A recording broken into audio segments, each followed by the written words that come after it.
Sanctum Mysteries.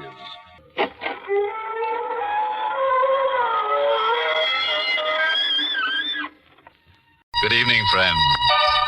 This is your host to welcome you through the creaking door into the inner sanctum. Say, let me tell you about the new soap opera I heard the other morning. It's a slippery little stanza called John's Other Coffin. This program poses the question, can a murderous husband be happy with the spirit of his dead wife? It seems everything went fine with his marriage till one night at dinner his wife asked him to pass the knife, which he did, right through her. Then he hit her body in the town bell.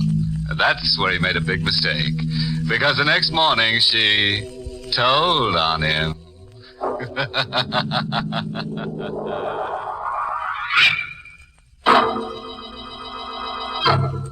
Tonight's Inner Sanctum mystery, Only the Dead Die Twice, was written by Ed Adamson and Bob Sloan and stars Larry Haynes in the role of Johnny with Alice Reinhardt as Vera. Well, folks, sit right down and make yourselves uncomfortable. If you don't see any murder you want, just ask for it. Ready for tonight's cataleptic continuity? Okay, then. Let's get to Johnny Bryce as he tells his story. It all started only 4 hours ago when I put the wagon away for the night. Ask me how I took a job like that, driving a hearse? Well, ask me and I'll tell you I needed a job. Any kind. But it's a job you never get used to. All the time there's that box riding in back of you. 4 hours ago, I got out of the wagon and started to head for Joe's Grill. But I never got to Joe's. Hello? She was standing at the door. Even in the bad light of the garage, she did things to a dress that knocked your eyes out. So I picked up my eyes and looked again. I've been waiting for you. All your life? An hour of it anyway, Johnny. Hey, you know my name. Mm-hmm. Johnny Bryce. I know a lot about you. That puts you one up on me. I'm Vera Craig. I've got something that might interest you, Johnny. Vera, you've got plenty that interests me. I've got $1,000. See? Hey, that stuff almost looks real. It is real, and it's all yours, Johnny. All you have to do for it is use that hearse. What? There's a body I want you to take away. Whose body? Alex. And who is Alec? My husband.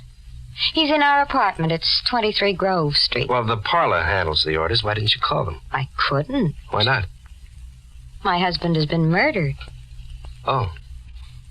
Then you call the cops. The cops like to know about things like that. I can't call the police. You see, I murdered Alec. You killed him? Yeah. I murdered my husband. You say that like you say, pass me the sugar. It wasn't hard. He was rotten mean. I'm not sorry. I've got to get rid of the body. All you have to do, Johnny, is to get it out of the apartment and bury it. Take it out? A dead body? That should be easy enough for you. I'm not touching anything dead. But you're used to death. It's around you all the time. Yeah, it's around me. That's the trouble. You think I like it? You won't do it for me. Not for anybody. Not even for this. I told you. Not even for $1,000. 1,000, Johnny. 10 $100 bills, see? Look, will you stop sticking that dough under my nose? You can do a lot with $1,000, Johnny. Will you stop it? Think of what 1,000 can do for you, Johnny. You say you don't like your job. I hate it. And you won't have to be sick with your work anymore. You can get away from it forever. Forever? This'll be the last time you'll have to drive a hearse. All you have to do is get rid of Alec's body. $1,000 all for you. It'll free you, Johnny. What do you say? $1,000. What do you think I say? I drove the wagon to the address Vera gave me and parked it in the side alley. The house was one of those broken-down brownstones. The halls were dingy and creepy. I was trying to find the door with the name Craig on it. The hall was so dark I didn't see him standing there. You looking for something, mister? What? Yeah, what's the matter? I scare you? What are you doing here? And that's just what I was going to ask you. I don't like people sneaking around these halls. I'm the super. Oh, super. Yeah, what do you want here? Nothing. Well, then what are you looking at the doors for? I've been following you. Well, I'm trying to find a friend's apartment. Yeah, who's your friend? I can tell you the apartment. No, thanks. You don't have to bother. I can find it. Look, mister, I don't like the way you act. Maybe I should call a cop. A cop? Yeah, you heard me. Oh, look, you don't have to call a cop. I told you I'm looking for a friend. Yeah, but you still didn't tell me your friend's name. Okay, he's Alec Craig. Oh, Mr. Craig, eh? Well, why didn't you say so? That makes things different. Mr. Craig's apartment's up on the next floor. Rear of the hall. Rear of the hall. Thanks. Hey, wait a minute. Yeah? What is it? No use going up there. Mr. Craig ain't home. But I was... Yeah, he ain't home. He ain't been home all evening. If he was home, I'd have seen him come in, sure. Okay, then I'll talk to Mrs. Craig instead. Missy, you can't do that, mister. He ain't married. There ain't no Mrs. Craig. What kind of a gag was this? The super said there wasn't any Mrs. Craig. Then who was Vera? Well, after the super walked away, I went upstairs. The door to Craig's apartment was part open. I pushed it the rest of the way and walked in. The living room was as cold and gloomy as a morgue. I wanted to turn and go out, but something kept pulling me. Ask me and I'll tell you it was death. You couldn't see it, but you knew it was there, and you couldn't make it let go of you. It pulled me right through to the next room. Alec Craig was there, just as Vera said. On his white shirt, there was a big red circle. And on the floor next to him, a carving knife. Stained with the same red. I walked out of the room. $1,000 and no $1,000. I couldn't touch him, not for $1 million. I got to the front door and opened it. Hello. He was standing there in the hall right in front of the door. A big guy in a black hat and coat. I was just going to ring the bell. My name's Steve Maxton, detective, first grade, 16th precinct. You Alec Craig? No, I'm a friend of Craig's. Oh, I want to see Craig. Well, he's not home. Who are you? Johnny Bryce. You're sure Bryce Craig isn't home? Well, I just told you he wasn't. Nobody's in there. Okay, then suppose you come inside with me. We'll wait for Craig. Well, he's not coming back tonight. Go on, do like I tell you. Get inside. What is this? What do you want with me? I just got a call to get over here. The guy who called said there was a murder. Murder? That's right. He said that Alec Craig was here in his apartment. Dead. If I had gotten out of that apartment a minute before, this never would have happened to me. But now I was stuck. I warn you, Bryce, don't try any phony moves. Oh, you got this wrong, Maxton. Somebody's playing a gag on me. Maybe. Craig isn't here. You can see nobody's here. We'll look in the next room. There wasn't a thing I could do. When we went into the room where Craig was, I kept my eyes straight ahead. I didn't want to look down and see him again. Yeah, I guess you were right, Bryce. Somebody was playing a gag on me. It wasn't possible. I couldn't believe it. There wasn't a body on the floor. There wasn't the murder knife. There wasn't a single trace of death.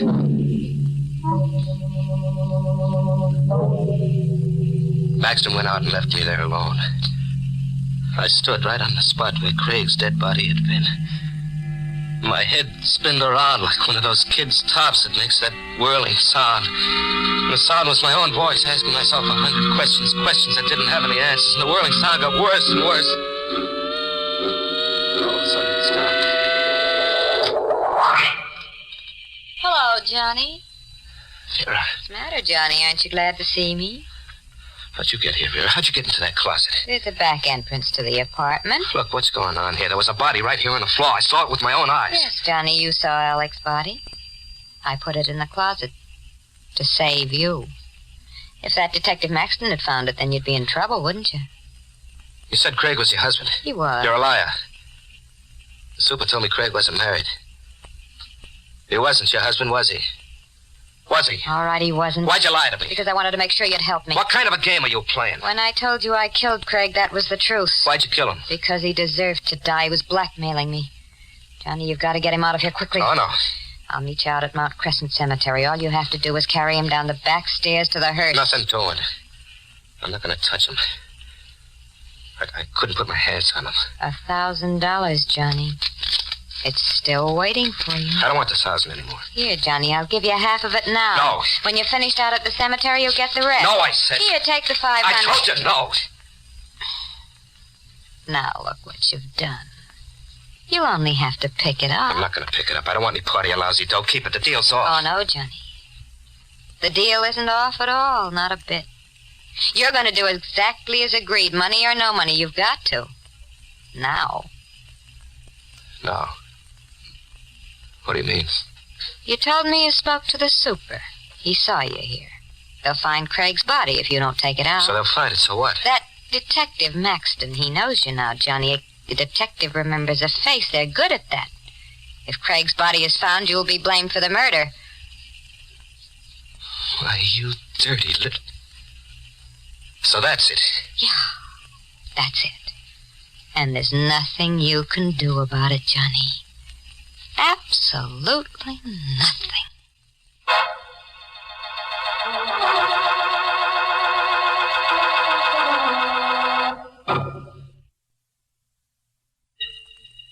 I carried Alec Craig down the back stairs to the wagon. I always thought the dead were cold and stiff. But they're not that way at all. Craig hung over my shoulder like a warm rag doll.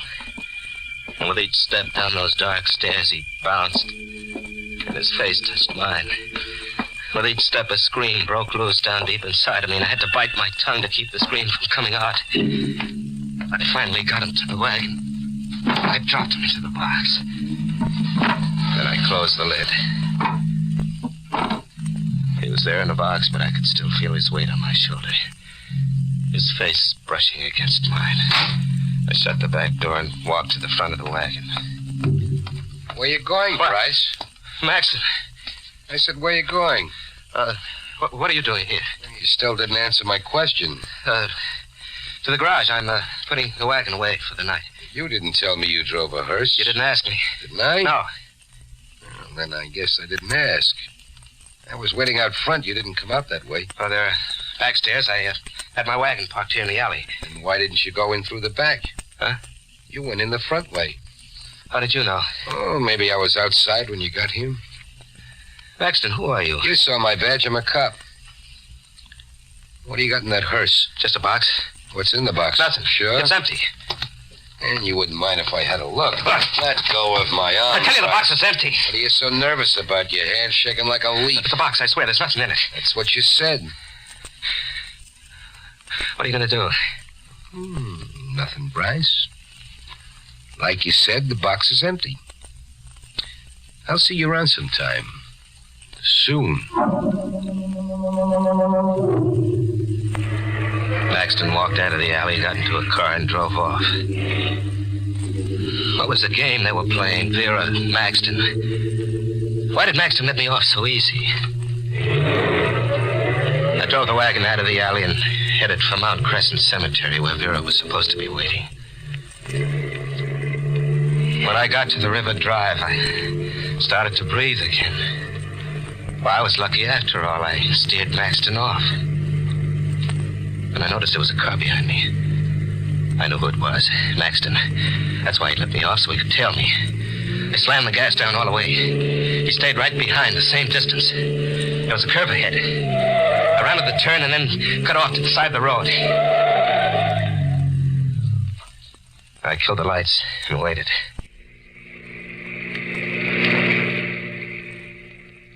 Maxton's car whipped by. I got out of there fast and took a back road for my date with Vera at the cemetery.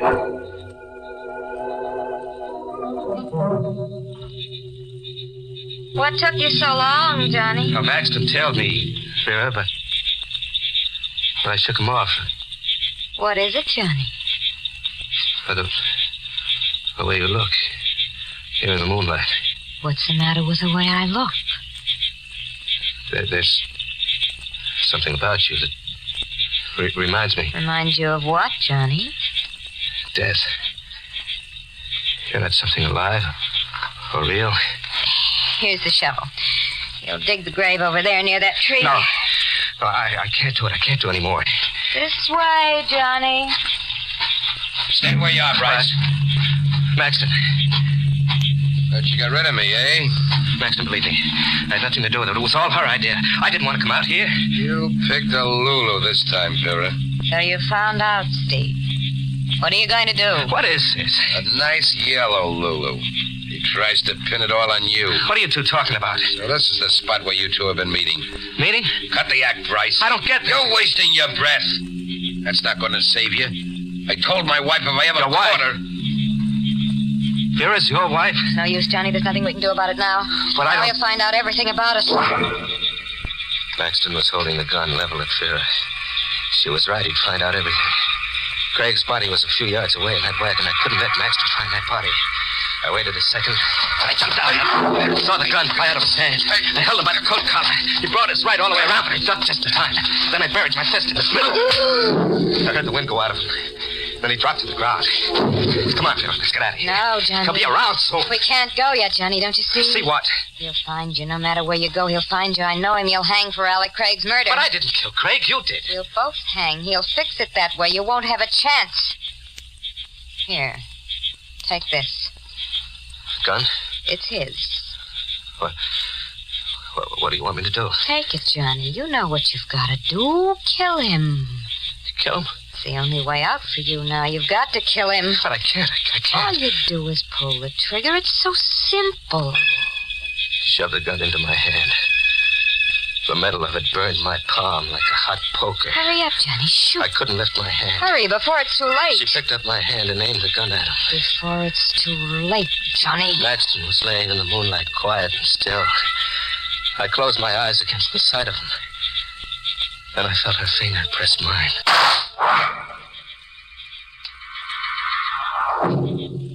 I buried Maxton. All the time I shoveled, Vera stood there watching. That same devil's smile on her face.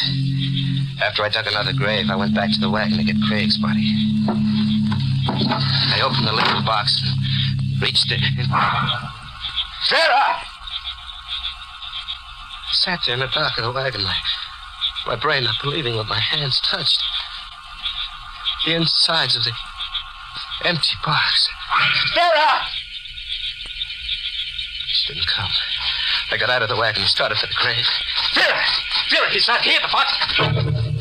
Vera's gone, Bryce. What? It was Craig. Alec Craig. Standing right there in the path in front of me. She's gone, Bryce. Hey, you're dead. I put you in a box. You're dead. Here, Bryce, touch my hand. No, stay away from me. Touch me, Bryce. Feel how dead I am. Don't you come near me. You don't have to be afraid, Bryce. I'm not dead, not really. You are. She killed you. That blood on your shirt, that's where the There's knife... blood? Yes, I admit it is realistic, but it's only a combination of red ink and grease. But it did get the effect Vera and I wanted. You really thought I was dead. You're such a chump, Bryce. Why did you do this to me? Why me? We had to get her husband out of the way. We wanted him dead, but only a chump commits murder. A chump you can buy with $1,000 or with fear. You're having a good time, huh, Craig? Oh, terrific. You're not going to get away with this. No? What are you going to do about it, Bryce? Go to the police? Tell them the story? Sure. You do that. Tell them how you held the murder gun, how your fingers squeezed the trigger. She made me Tell do it. that to the police, Bryce. Tell them, and let me know what they say. I'll be waiting to hear about it. He walked down the path, laughing at me. Me, the prize chump of them all. Well, this chump had one idea. One good idea that was really going to kill him. I started the wagon and headed it down the path. I caught Craig in my headlights. He turned. That hyena's smile was still on him. Then when he saw what I was going to do, the laugh dropped off his face. He jumped to the side of the path and ran up a hill. I drove right up after him. He twisted and turned, but I didn't let him out of the headlights. He was just getting to the tomb at the top of the hill when I stepped down all the way.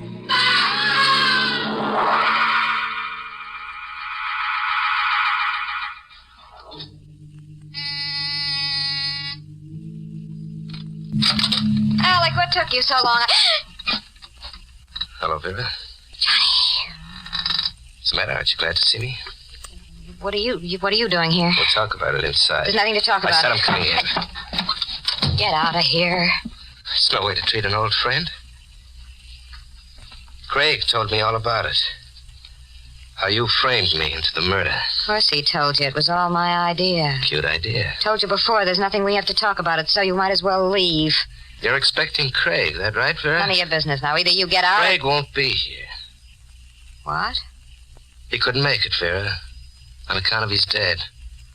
That's right, good and dead. You should have heard him scream when the wagon hit him. You should have heard him, Vera. You're lying. You wouldn't do a thing like that. You're not a murderer. Sure I am, Vera. You made me a murderer. You remember this gun, don't you, Vera? Johnny, listen. All you do is pull the trigger. It's so simple, remember? Johnny, that's $1,000. Oh, yeah. Oh, yeah, the 1,000. This is where I came in. You can have it now. You can do a lot with $1,000. Right, Johnny, that's right. You can get away from everything you hate. You won't have to be near death anymore. You can be free of it forever. The phone. What are you... The 1,000. Is it still all there, Vera? Yes, Johnny, yes, all of it, and it's yours now. You've earned it. Operator. The police. Police? Johnny, what are you doing? Why are you calling... Hello? My name's Johnny Bryce. I want to report a murder. Oh, you crazy fool. They'll hang you. The one who was killed? Her name is Vera Maxton. No. The address is 23 Grove Street. The killer? Sure. His name is Johnny Bryce. No, Yeah, that's right, me. Oh, I'll be waiting right here for you. Johnny, don't do it, please. You can have the 1,000. Even more, 3,000, Johnny. 5. Listen, Johnny, even more than 5. I'll get you as much as you want. Anything. Johnny, stop.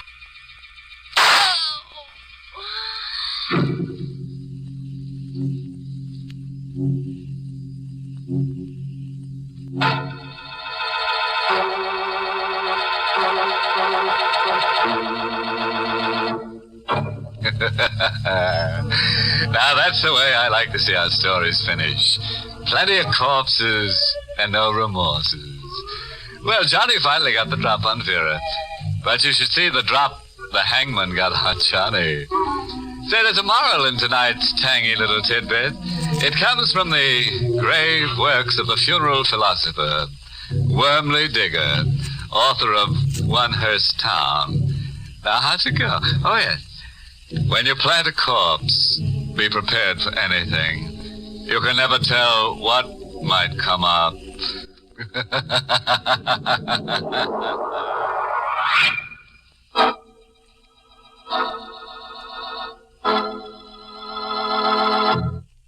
Good night. Pleasant dreams.